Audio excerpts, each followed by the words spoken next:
everyone, in this video we're going to be seeing how you can disable your touchpad on laptop. Welcome back to our channel How To Tutorials. So let's dive right into it. Before diving right into it, here you'll need a external mouse.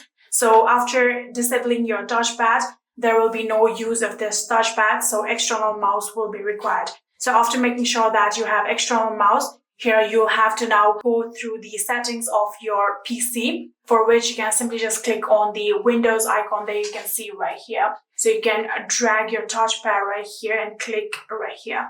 After doing that, here you can see settings right here. If you can't see here, you can click on the search bar and start typing settings.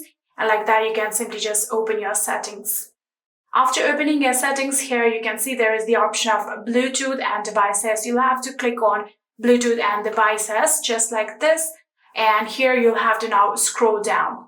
After scrolling down, here you can see there is the option of touchpad right here. You can click on this arrow and open this touchpad settings. So after opening it, here you can see this is the touchpad, and here you can see a toggle button right here. You'll have to turn off this toggle button in order to disable your touchpad. So simply just click on this toggle button like this and turn off your touchpad.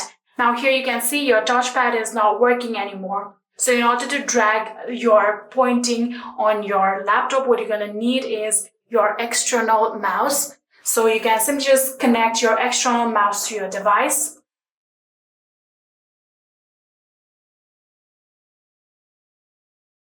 Now you can use your external mouse like this, and just like that, we have now successfully disabled our touchpad.